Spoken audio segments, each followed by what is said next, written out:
Seriez-vous prêt à mourir pour Taïwan?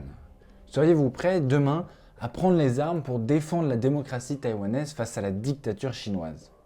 C'est une question qui aurait pu paraître complètement absurde il n'y a pas si longtemps que ça, mais on assiste depuis le début du mois d'octobre à un regain de tension entre Taïwan et la Chine qui considère l'île comme une région séparatiste de son territoire. La semaine dernière, une délégation de députés européens se trouvait justement à Taïwan pour y apporter un message symbolique. Face à la Chine, l'Union européenne se tient du côté de la démocratie taïwanaise. Mais tout ça, ce sont des belles paroles, et qu'en est-il dans la réalité? Eh bien, c'est ce qu'on va voir ensemble dans cette vidéo.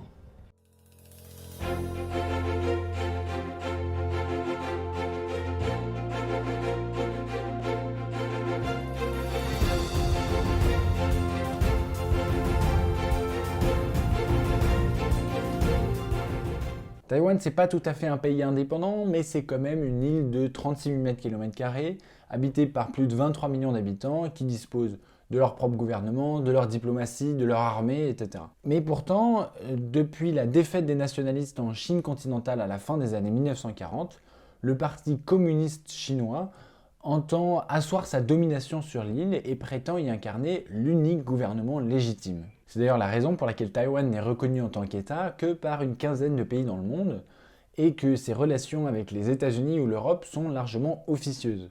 Parce que la Chine utilise sa puissance économique et financière pour faire pression sur les autres pays pour qu'ils ne reconnaissent pas l'indépendance de l'île. Et si le statu quo a pu convenir à tout le monde pendant des décennies, la situation est en train de complètement changer depuis ces dernières années. Aujourd'hui, Taïwan, c'est le fer de lance de la démocratie en Asie orientale face à une dictature chinoise qui prend de plus en plus d'importance. En 2019-2020, par exemple, après avoir organisé des manifestations pacifiques et très suivies en faveur de la démocratie à Hong Kong, les citoyens de la ville avaient connu une répression terrible. Et lorsque le pouvoir chinois y avait annoncé le report des élections, la France et les autres pays européens avaient timidement protesté, mais ça ne les avait pas empêchés de signer avec la Chine un accord global sur les investissements, accord que la présidente de la Commission européenne, Ursula von der Leyen, décrivait comme un jalon important dans nos relations avec la Chine et pour notre programme commercial basé sur des valeurs. On voit mal de quelles valeurs elle parle lorsqu'on connaît l'état des droits de l'homme en Chine, et c'est d'ailleurs la raison qui avait poussé le Parlement européen à interrompre toutes les négociations avec la Chine dans le cadre de cet accord. Une des raisons qui explique les velléités grandissantes de la Chine, c'est en fait que le rapport de force en faveur de la démocratie a complètement changé. On assiste depuis 6 ou 7 ans à une sorte de récession démocratique qu'on a pu observer aux États-Unis par exemple avec l'arrivée au pouvoir de Donald Trump, mais qui est aussi à l'œuvre en Birmanie, en Turquie, en Hongrie même. Alors comment la France se place dans tout ça et pourquoi la prochaine élection présidentielle a-t-elle une telle importance? Par son histoire, la France, patrie des droits de l'homme, dispose de l'attention d'une grande partie des défenseurs de la démocratie partout dans le monde. Très concrètement, si aujourd'hui notre pays est une puissance militaire et économique relativement importante, il dispose surtout d'un des plus grands réseaux diplomatiques au monde et d'une certaine aura culturelle. Tout ça confère à la France une sorte de responsabilité à l'international. Mais pourtant, la politique étrangère de nos précédents gouvernements n'a pas vraiment été marquée par l'exemplarité. À l'avenir, la France devrait donc s'appliquer à jouer un rôle plus positif dans le développement des démocraties partout dans le monde, pour y assurer durablement la paix et la stabilité. Et c'est d'ailleurs ce que la France essaye de faire en ce moment au Soudan, où l'annulation de la dette est conditionnée à l'évolution du processus de démocratisation du pays. Mais trop de freins s'opposent aujourd'hui au développement d'une réelle diplomatie française pro-démocratie.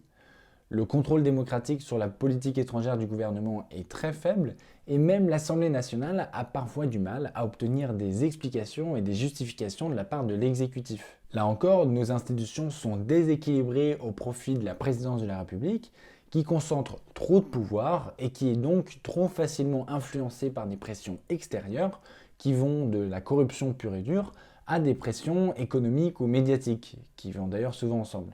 Or, il y a urgence, il faut absolument défendre la démocratie dès aujourd'hui, partout dans le monde.